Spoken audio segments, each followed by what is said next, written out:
Olá, está começando mais um Em Pauta aqui na TV Câmara Caruaru, canal 22.2, trazendo para você a partir de agora as informações do Legislativo caruaruense, as notícias da nossa região, entrevistas e muito mais. Eu sou Leonardo Santos e comigo dividindo a apresentação aqui do Em Pauta, também jornalista e excelente, Gabriela Mendes.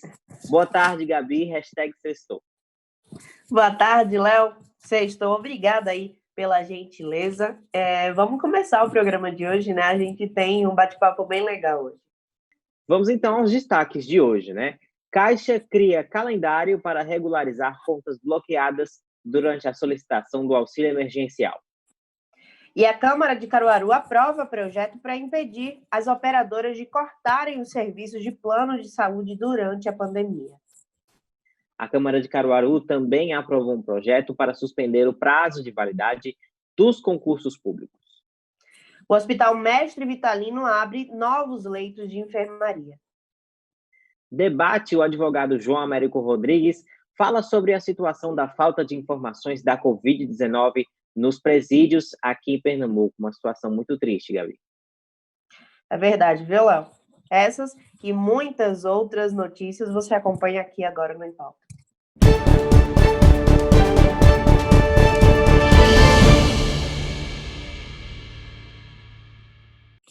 Então, vamos começar falando de auxílio emergencial, né, Léo? O governo federal enviou à Caixa Econômica Federal mais de 1,3 milhões de CPFs com suspeita de fraude no auxílio emergencial, né? E por causa disso, algumas pessoas tiveram as contas bloqueadas e terão que comparecer a uma agência do banco, né? E comprovar a identidade presencialmente. Exatamente. Para não haver aglomerações, a Caixa Econômica criou um calendário para a regularização dessas situações. Vamos conferir agora na matéria da TV Brasil. Os cadastros bloqueados foram divididos pela Caixa em dois grupos. 51% dos beneficiários tiveram as contas suspensas por suspeita de fraude. Essas pessoas vão receber uma mensagem pelo aplicativo Caixa Tem e deverão comprovar a identidade em uma agência do banco na data prevista no calendário de recebimento, para evitar as aglomerações. Já os outros 49% foram bloqueados por inconsistência cadastral e deverão reenviar a documentação por meio do WhatsApp. O processo de reanálise deve ser concluído de forma rápida. Dada essa questão de incongruência, sem que exista de uma maneira tão clara indícios de fraude, nós imaginamos que será resolvido em até 24 horas. Segundo o Ministério da Cidadania, foi montada uma nova estratégia de combate a fraudes no auxílio emergencial, de forma integrada com a Caixa, a Polícia Federal e o Ministério Público Federal, com foco na atuação de grupos criminosos. Essas pessoas, sim, vão ser acionadas através dos meios legais disponíveis. A Polícia Federal, então, nos auxilia com a centralidade dessas ações. E o Hospital Mestre Vitalino abriu novos leitos de enfermaria para que assim, né, Léo, os pacientes suspeitos ou infectados com Covid-19 possam ser atendidos. Exatamente. Quem traz mais informações é o diretor-geral do HMV, o Dr. Marcelo Cavalcante. Estaremos inaugurando mais 30 leitos de enfermaria no Hospital de Campanha aqui do Mestre Vitalino, totalizando 80 leitos, sendo 20 de UTI e 60 de enfermaria. No geral, no Mestre Vitalino, né, contando o Mestre e o Hospital de Campanha, nós teremos 90 leitos de enfermaria e 60 leitos de UTIs, exclusivos para pacientes suspeitos, né, da Covid-19. Então aqui a gente espera que todos continuem ainda se cuidando, tá? A nossa região ainda é uma região que a gente tem que ter muito cuidado, pois a curva ainda continua ascendente. E quem puder, fique em casa e tome os seus cuidados. Vamos conferir agora, então, os destaques da sessão virtual da Câmara de Vereadores da última quinta-feira. A Casa aprovou um projeto para impedir que as operadoras de planos de saúde cortem os serviços por falta de pagamento durante a pandemia da Covid-19, Gabi. Verdade. E caso seja aprovado pelo Poder Executivo, o projeto propõe que a determinação seja cumprida enquanto durar o estado de calamidade pública em decorrência da pandemia. O presidente da Casa, vereador Lula Torres, tem mais informações sobre o assunto. Vamos conferir. Nós aprovamos na Câmara de Vereadores um projeto de minha autoria, onde proíbe que qualquer plano de saúde deixe de lhe atender seus familiares por falta de pagamento da sua mensalidade. Até existir esta pandemia, nenhum plano terá o direito de barrar qualquer pessoa por falta de pagamento do plano de sua mensalidade. Isso foi um trabalho nosso, juntamente com toda a Câmara de Vereadores de Caruaru. A Câmara também aprovou ontem um projeto de lei de autoria do Poder Executivo para suspender os prazos de validade dos concursos públicos. Quem traz mais detalhes para a gente é o presidente da Casa, o vereador Lula Torres, do PSDB. Nós aprovamos um projeto de lei que foi enviado pela prefeita Raquel Lira para a Câmara de Vereadores, que suspende todos os prazos dos concursos públicos feitos por pessoas aqui da região para o município de Caruaru. Portanto, enquanto houver a pandemia, os prazos estão suspensos e garantem, sim, a permanência e a luta dos jovens que fizeram o concurso, que lutaram, estudaram e que, graças a Deus, com essa suspensão, terá chances de ingressar no serviço público. E o vereador Rosael do Divinópolis, do PSDB, apresentou um projeto onde pede que as escolas ensinem direito e também noções de cidadania. Vamos conferir no VT. Olá, amigos e amigas. Nós estamos dando entrada hoje na plenária da Câmara em um projeto de lei com a finalidade de ajudar todos os profissionais na área de direito da cidade de Caruaru. Esses profissionais que se formam todo ano e até entrarem no mercado para trabalharem, eles vão ter a oportunidade de lecionar em escolas do município e escolas particulares também, para que os jovens adolescentes possam acompanhar essas aulas que vai definir muito na sua vida no futuro, né? É uma matéria de noções de direito, né? E nós estamos muito felizes por ter feito esse projeto para poder a gente dignificar essa profissão tão importante que é a profissão de direito na cidade de Caruaru. Tenho certeza que esses profissionais vão integrar a essas escolas para começarem dando essas aulas e ajudando o desenvolvimento e o crescimento dos jovens caruaruenses. E Pauta faz agora um rápido intervalo, mas não sai daí que a gente volta daqui a pouco.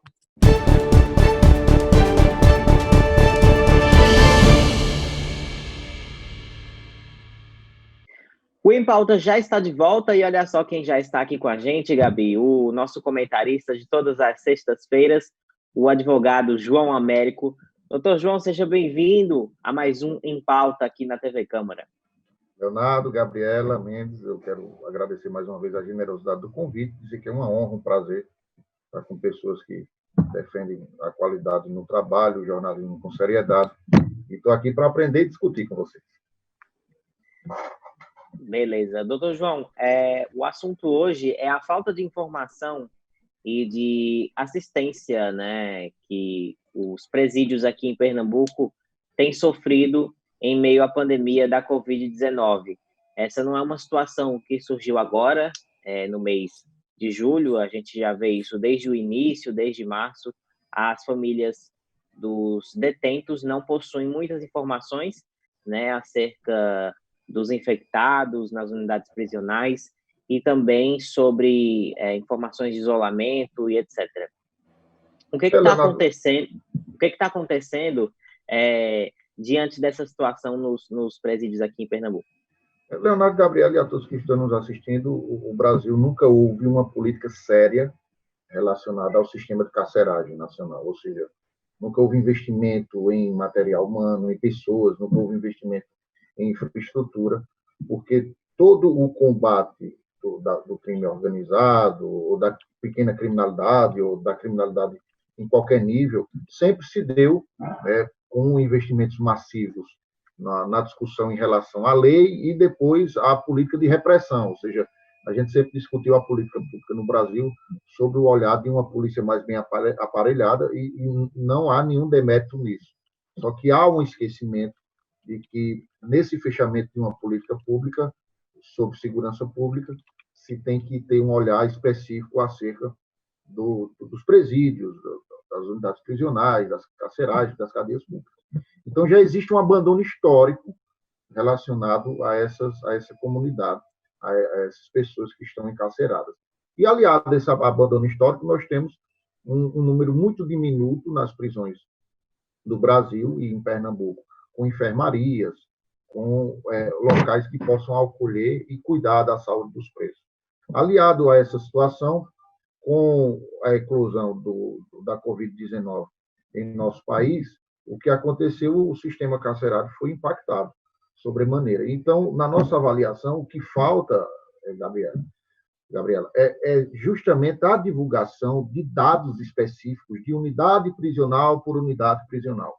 Por exemplo, para que exista um boletim epidemiológico de quantos presos estão contaminados, estão suspeitos, estão em isolamento, e até, eventualmente, quantos presos foram curados, né, superaram a Covid-19, em todos os presídios, e aí no exemplo clássico aqui no Juiz Plácido de Souza. Então, ou seja, existe uma política pública de um apagão de dados. O governo do Estado, que é quem incumbe a responsabilidade, inclusive pela carceragem de pessoas que cometem crimes federais aqui em Pernambuco, começou agora, no dia 7 desse mês, a dar alguns dados sobre a população privada de liberdade.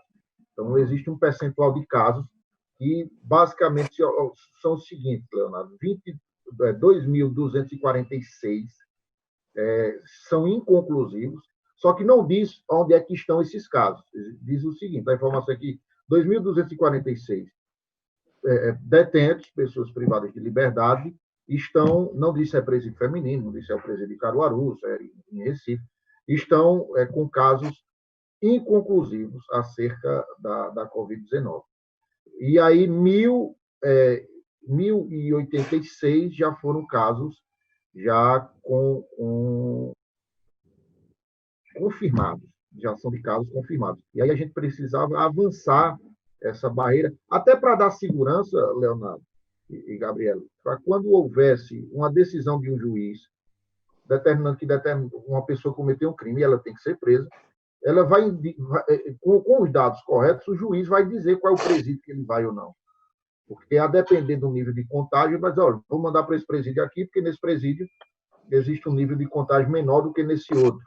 Então, nós acreditamos que a informação qualificada, presídio por presídio, cadeia por cadeia, vai dar segurança aos juízes, quando decidirem, à sociedade, inclusive para que se projete alguma situação de transferência, né, de discussão acerca de presos que já têm benefício para sair no regime semiaberto ou aberto, presos que têm acima de 65 anos, que têm comorbidade, que não cometeram crimes graves com violência, grave ameaça. E aí, nessa situação, esses presos poderiam ser aplicados por tornozeleiro eletrônico. Então, todo esse cenário que deve ser observado, e a gente precisa dos dados. A gente não tem os dados, a gente tem um dado global, mas não tem um dado específico, como a gente havia colocado para vocês.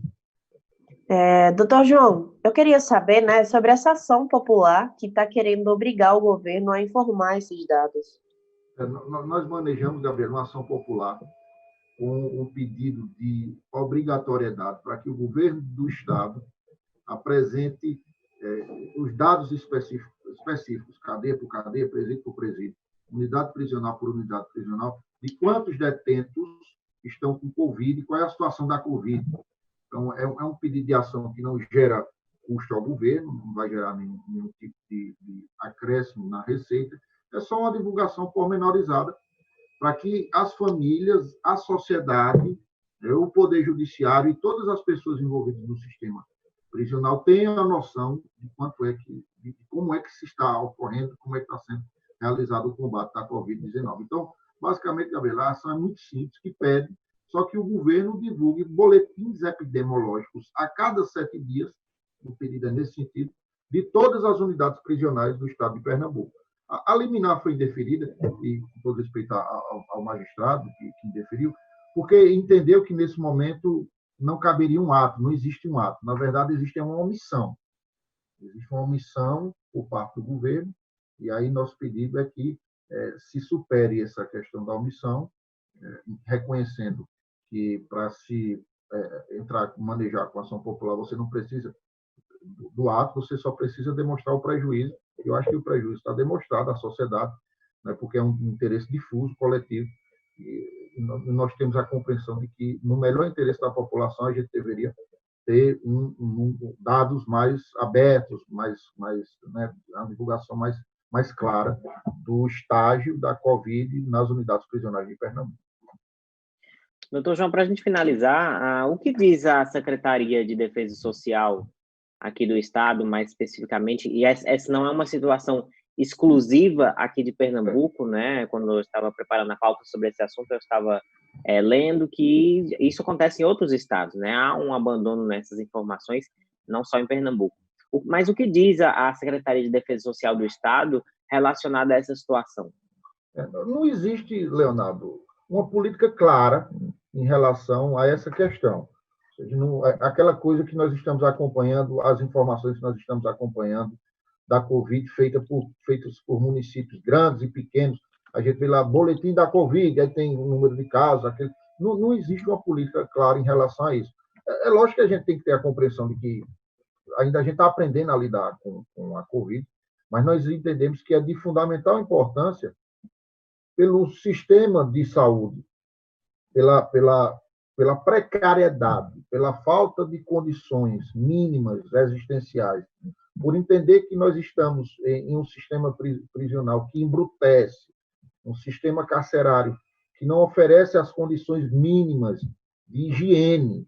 Você tem ideia, não tem presídio que não tem enfermagem, tem presídio que o preso não come mesa, porque não tem mesa, ele come com a comida na mão. Então, assim, dormem aglomerados numa cela que foi idealizada para 2 ou 4 presos, geralmente o modelo é esse, uma cela idealizada ou para 2 ou para 4 presos, dormem 16, né, amontoados, faz revezamento. Então, a gente tem um sistema superlotado, desumano, onde o índice de doenças respiratórias é muito alto, o índice de tuberculose é muito alto, no trabalho feito pelo um organismo internacional com o nome O Estado Deixou Mal Tomar Conta, que trata do descaso dos presídios.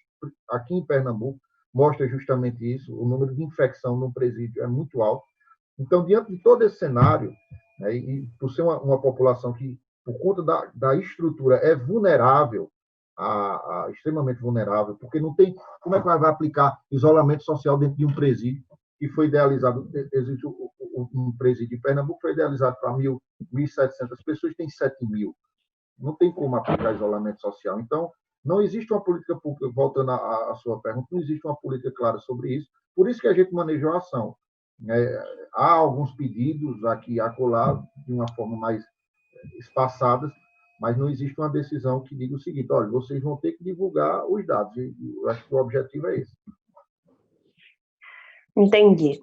Doutor João, muito obrigada mais uma vez pela sua participação aqui no nosso programa. A gente se encontra na próxima sexta-feira, no mesmo horário. Gabriel, Leonardo, eu agradeço a generosidade e a coragem de vocês de abordarem um tema que é indigesto, é um tema que não é tão fácil de deglutir, existem algumas posições que são contrárias, porque aquela ideia de que o presídio tem que ser mesmo uma coisa péssima e tal. Então, é uma coragem muito grande de vocês, deve ser ressaltada essa coragem, essa iniciativa, e a gente tem que, construir, né, caminhos para ter mais segurança e informações. Muito obrigado e parabéns pelo programa. Até a próxima. Até a próxima. O Em Pauta dessa sexta-feira fica por aqui, mas a gente se encontra na próxima semana com as informações mais importantes da Câmara Municipal de Caruaru, as notícias da nossa região e muito mais. Até segunda, Gabi. Até segunda, viu, Léo? Desejando a você e a todos um ótimo final de semana. E lembrando que se você quiser ajudar, né, a construir o nosso programa, pode fazer isso através das redes sociais, no Facebook e no Instagram, somos TV Câmara Caruaru. A gente se encontra. Exatamente. No YouTube você pode rever esses e outros programas. Procura lá, TV Câmara Caruaru. Até o próximo programa.